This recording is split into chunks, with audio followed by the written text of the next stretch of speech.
কারণ আগামী দিন এনআরসির নামে এই কমটাকে গণহত্যা করা হবে, যেমন মায়ানমারে করা হতে লেগেছে, আজও চলতেছে।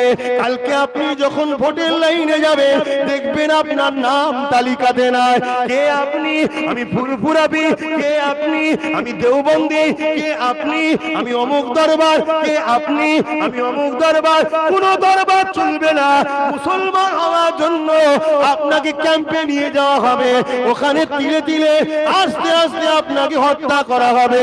এই বলে দিয়ে যায়, যে যার হুজুর নিয়ে থাকো, যে যার বক্তা আমির সাহেবকে নিয়ে থাকো, যে যার পীর সাহেবকে নিয়ে থাকো, তুমি আমার পীরকে দলাদলি করতে যেও না, তুমি আমার পীরকে আঘাত দিয়ে যেও না।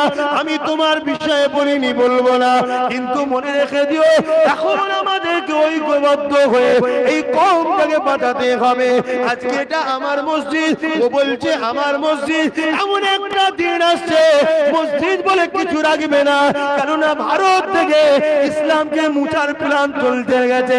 এই তোমার আমার না করে আল্লাহর ঘর মসজিদ মনে করে আমারটাকেও বাঁচাও, তোমারটাকেও বাঁচাও।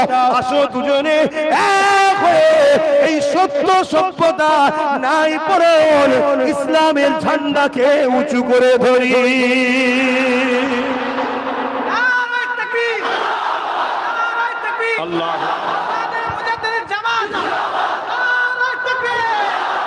ওলামাদের মধ্যে ইখতিলাফ আগেও ছিল, এখনো আছে। ইখতিলাফটা কিসের ইখতিলাফ ভাই? কিতাবের না হাতাহাতি? এর বলেন না, কিতাবে, ঠিক না বেটি?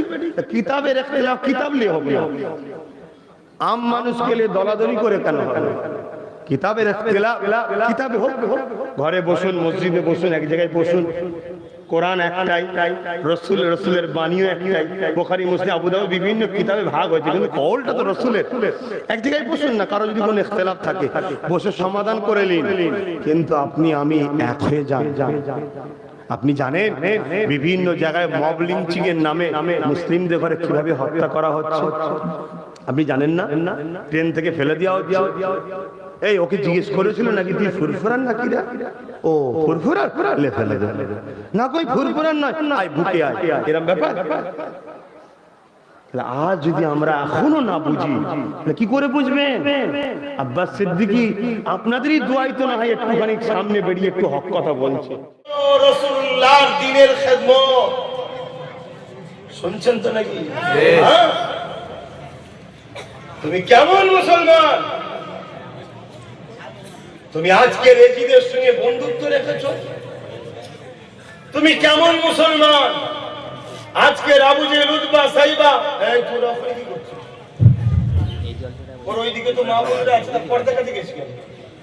এই জলটা হওয়াটা হচ্ছে আমি কেন্দ্রেই যাব, এই জলটা ওখানে হওয়াটা আই না ও তো মা বোনেরা আছে নাকি? তাহলে ওখানে কেন চলে যাচ্ছে? এই ব্রিজখানে ডিস্টার্ব হয়ে গেলে কারি সাহেব ভালো বুঝতে পারবে, যারা ওয়াজ করে তারা ভালো বোঝে। আর আমি তো আরো বেশি উল্টো হয়ে যায়। কেন? আল্লাহ কারে ভাইয়ের আল্লাহ অনেক ভালো রাখুন, দোয়া করি। আমার মাথায় যা লোড, এই লোড আমার আরো খারাপ করে দেয়। মানে চারটি ওয়াজ করি এখানে,